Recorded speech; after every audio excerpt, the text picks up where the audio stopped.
ሰላም ጤና ይስጥልን እንዴት ናችሁ? ወደ ዩኒክ ስፖርት ቤተሰቦች ሊቨርፑል በኒውካስል ዩናይትድ 2-1 ተሸንፎ የካራቦ ካፕ ዋንጫን ማሳካት ሳይችል ቀርቷል።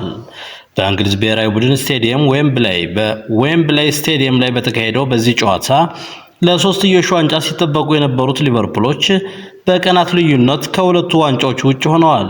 የሊቨርፑልን ደጋፊዎች ቅስም በሰበረው የዌምብሌው የካራቦ ካፕ የዋንጫ ጨዋታ ደምቀው ያመሹት የኒውካስል ዩናይትዶቹ በርንና አሌክሳንደር አይዛክ ባስቆጠሯቸው ጎሎች ኒውካስል ዩናይትድ 2-1 በሆነ ውጤት በማሸነፍ የዋንጫው ባለቤት ሆኗል። የሊቨርፑልን ማስተዛዘኛ ጎል ሙሉ 90 ደቂቃው ከተጠናቀቀ በኋላ በአራተኛው ደቂቃ የተጨማሪ ሰዓት ላይ ፌዴሪኮ ቺኤሳ ማስቆጠር ችሏል። በኳስ ቁጥጥር 65% የበላይነት የነበራቸው ሊቨርፑሎች የኒውካስል ዩናይትድን ተከላካይ መስመር ሰብሮ ገብቶ ጎል ማስቆጠር አቅቷቸው አምሽቷል። በተለይም የባላንዶር አሸናፊነት ትልቅ ግምት የተሰጠው ግብፃዊ የሊቨርፑል አጥቂ መሐመድ ሳላህ በጨዋታው ላይ የነበረው ደካማ እንቅስቃሴ ወቅታዊ አቋሙ ጥያቄ ውስጥ እንዲገባ አድርጎታል። ውላቸውን በመጪው ክረምት በሚያጠናቅቁ የሊቨርፑል ተጫዋቾች ጣፈንታ ጉዳይ ሲጨናነቁ የቆዩት የሊቨርፑል ደጋፊዎች በመጨረሻም ትልቅ ተስፋ የተጣለበትን የካራቦ ካፕ ዋንጫ የአሰልጣኝ አርነ ስሎት ስብስብ ማሳካት ሳይችል ቀርቷል። ከሊቨርፑል ጋር ያላቸው ውል ከጥቂት ወራት በኋላ የሚጠናቀቀው አጥቂው መሐመድ ሳላህ የመሃል ተከላካዩ ቨርጂል ቫን ዳይክ እና ተመላላሽ ተከላካዩ አሌክሳንደር አርኖልድ በሊቨርፑል የቀረበላቸውን ውል ውድቅ ማድረጋቸው ሳያንስ የካራቦ ካፕ ዋንጫ ጨዋታን ተሸንፈው ዋንጫውን ለኒውካስል ዩናይትድ አሳልፈው መስጠታቸው በደጋፊዎች በኩል ትልቅ ቅሬታ አስነስቷል። በጨዋታው ላይ ምንም አይነት የጎል እድል መፍጠር ያልቻለው ግብፃዊው መሐመድ ሳላህ ትችት እያስተናገደ ነው። የ32 ዓመቱ መሐመድ ሳላህ ሙሉ 90 ደቂቃ መጫወት ቢችልም እዚህ ግባ የሚባል የጎል እድል መፍጠር አለመቻሉ ለባላንዶር ሽልማት የሚያሰጠውን ነጥብ ዝቅ ሊያደርገው እንደሚችል ጎል.ኮም አስነብበዋል። ሊቨርፑሎች ጨዋታው ሊጠናቀቅ ጥቂት ደቂቃ ሲቀረው ጥሩ የሚባል እንቅስቃሴ ቢያደርጉም ወደ ጎል መቀየር የቻለ መልካም አጋጣሚ መፍጠር አለመቻላቸው በስተመጨረሻ ዋጋ አስከፍሏቸዋል። በጨዋታው ደምቀው ያመሹት የኒውካስል ዩናይትዶቹ አሌክሳንደር አይዛክ እና ዳን በርን የኒውካስል ዩናይትድን የ70 ዓመታት የዋንጫ ጥም ማስታገስ ችለዋል። ዳን በርን በመጀመሪያው አጋማሽ 45ኛው ደቂቃ ላይ እንዲሁም አሌክሳንደር አይዛክ በሁለተኛው አጋማሽ በ52ኛው ደቂቃ ባስቆጠሩት ጎል ኒውካስል ዩናይትድ 2-1 በሆነ ውጤት ሊቨርፑልን በማሸነፍ የካራቦ ካፕ ዋንጫ ባለድል ሆነዋል። ኒውካስል ዩናይትዶች ከ70 ዓመታት በኋላ የካራቦ ካፕ ዋንጫን ያሳኩበት ምሽት ሆነዋል።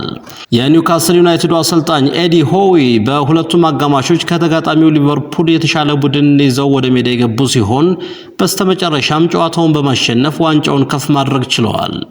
ሊቨርፑሎች በመጀመሪያው አጋማሽ ፍጹም ቅጣት ምት የሚያሰጥ አጋጣሚ የኒውካስል ዩናይትዱ ተከላካይ ኬራን ትሪፐር ኳስ በእጁ በመንካቱ ያገኙ ቢሆንም ተከላካዩ የሰራው ስህተት በቫር ከታየ በኋላ የመሃል ዳኛው ፍጹም ቅጣት ምት አያሰጥም በሚል ሰርዘውታል። በሊቨርፑሉ ተከላካይ ቨርጂል ቫን ዳይክ ትኩረት ስር የነበረው የኒውካስሉ ጨራሽ አጥቂ አሌክሳንደር አይዛክ በሁለተኛው አጋማሽ የሊቨርፑልን ተከላካይ ጥሶ በመግባት ያስቆጠረው ጎል አድናቆትን አትርፎለታል። ጎል.ኮም አሰልጣኙን ኤዲ ሆዊ ጨምሮ ከ10 ውጤት በሰጠበት የኒውካስል ዩናይትድ ቡድን ተጫዋቾች የጨዋታ ምዘና የመጀመሪያውን ጎል ማስቆጠር ለቻለው ዳን በርን ከ10 9 ሰጥቶታል። ከ1976 ወዲህ ኒውካስል ዩናይትድ ለዋንጫ ጨዋታ ደርሶ የመጀመሪያ ጎል ማስቆጠር የቻለው ዳን በርን በእንግሊዝ ብሔራዊ ቡድን ጥሪ የቀረበለት ጥሩ ወቅታዊ አቋም ላይ የሚገኝ ሲል ጎል.ኮም ገልጾታል። የእንግሊዝ ብሔራዊ ቡድን ዋና አሰልጣኝ ጀርመናዊው ቶማስ ቱሄል ለዳን በርን ባሳለፍነው ሳምንት ጥሪ ማቅረባቸው አይዘነጋም። ሁለተኛዋንና የማሸነፊያዋን የኒውካስል ዩናይትድ ጎል ላስቆጠረው አሌክሳንደር አይዛክ ደግሞ ከ10 8 ሰጥቶታል። ከሊቨርፑሉ ተከላካይ ቨርጂል ቫን ዳይክ ጋር ግብግብ ውስጥ የነበረው አሌክሳንደር አይዛክ በሁለተኛው አጋማሽ የሊቨርፑልን ተከላካይ መስመር ሰብሮ በመግባት ጎል ማስቆጠር መቻሉ ተጫዋቹ ያለበትን ድንቅ ወቅታዊ አቋም ያመለክታል ሲል ጎል.ኮም አስነብቧል። እንግሊዛዊው የኒውካስል ዩናይትድ አሰልጣኝ ኤዲ ሆዊ በፕሪሚየር ሊጉ ቡድኑ ኒውካስል ባለበት ወቅታዊ አቋም መውረድ በርካታ ትችቶችን ያስተናገደ ቢሆንም በምሽቱ ጨዋታ ግን ከአሳማኝ ታክቲካል ብልጫ ጋር ሊቨርፑሎችን በማሸነፍ ከ2008 ወዲህ የካራቦ ካፕ ዋንጫን ማሳካት የቻለ እንግሊዛዊው አሰልጣኝ ለመሆን በቅቷል። በ2008 እንግሊዛዊው አሰልጣኝ ሃሪ ሬድናፕ ይሄን ስኬት ማሳካታቸው ይታወሳል። አሰልጣኝ ኤዲ ሆዊ በአሁኑ ወቅት የእንግሊዝ ብሔራዊ ቡድን የሚያሰለጥኑት አሰልጣኝ ቶማስ ቱሄል ተተኪ አሰልጣኝ ሊሆን እንደሚችል ይጠበቃል። ድንገተኛ የ2-1 ሽንፈት በካራቦ ካፕ የዋንጫ ጨዋታ በኒውካስል ዩናይትዶች ያስተናገዱት ሊቨርፑሎች ከ5 ቀናት በፊት ደግሞ ከቻምፒዮንስ ሊግ ውድድር ውጭ የሆኑበት ሽንፈት በፓሪስ ሴን ጀርሜኖች ማስተናገዳቸው ይታወሳል። በ5 ቀናት ልዩነት ውስጥ ለ3 ዋንጫ ክብር ሲጠበቁ የነበሩት ሊቨርፑሎች ከሁለቱ ዋንጫዎች ውጭ ሆነዋል።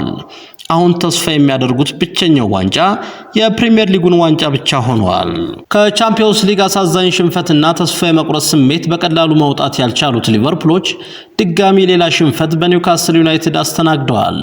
ኒውካስል ዩናይትዶች ሊቨርፑልን በማሸነፍ ከ1955 ወዲህ በክለቡ ታሪክ የመጀመሪያ የሆነውን የካራቦ ካፕ ዋንጫ አሳክተዋል። የኒውካስሉ አሰልጣኝ ኤዲ ሆዊ ኒውካስልን በአሰልጣኝነት የተረከበው በህዳር ወር 2021 ሲሆን በወቅቱ ኒውካስሎች በፕሪሚየር ሊጉ የደረጃ ሰንጠረዥ ግርጌ ላይ የሚገኙና ላለመውረድ የሚጫወቱ ቡድኖች ነበሩ። የተረጋጋ የአጨዋወት ስልት እንዲኖራቸው በማድረግ ኃላፊነቱን መወጣት የጀመረው አሰልጣኙ በሂደት ኒውካስል ዩናይትድ የቻምፒዮንስ ሊግ ተሳታፊ መሆን የሚያስችለውን ውጤት በማስመዝገብ ጥሩ ግስጋሴ ማድረግ ጀመረ። በቻምፒዮንስ ሊግ ውድድር 2023 ላይ ከፈረንሳዩ ክለብ ፓሪስ ሴን ጀርሜን ጋር የነበረውን ጨዋታ በማሸነፍ ትልቅ ስንቅ መያዝ የጀመረው አሰልጣኝ ኤዲ ሆዊ በመጨረሻም ሊቨርፑልን ዌምብሌ ስቴዲየም ላይ በማሸነፍ የካራቦ ካፕ ዋንጫ ባለድል ለመሆን በቅቷል። በኒውካስል ዩናይትድ ደጋፊዎች ዘንድ ሁሌም የሚታወስ ድል በኒውካስል ዩናይትድ ታሪክ ከ70 ዓመታት በኋላ መቀዳጀት የቻለው አሰልጣኝ ኤዲ ሆዊ በደጋፊዎች የማይረሳ ድል ማሳካት ችለዋል። ኒውካስል ዩናይትዶች የካራቦ ካፕ ዋንጫ ባለቤት መሆናቸውን ተከትሎ በቀጣይ ዓመት የዩሮፓ ሊግ ተሳታፊ መሆናቸውን አረጋግጠዋል። በጨዋታዎች መደራረብ የደከሙት ሊቨርፑሎች በመጨረሻም ለኒውካስል ዩናይትድ የካራቦ ካፕ ዋንጫውን አሳልፈው መስጠታቸው ተረጋግጧል። ክቡራትና ክቡራን ውድ የዩኒክ ስፖርት ቤተሰቦች ቻናሉን ሰብስክራይብ በማድረግ ከጎናችን እንድትሆኑ እንጋብዛለን። እናመሰግናለን።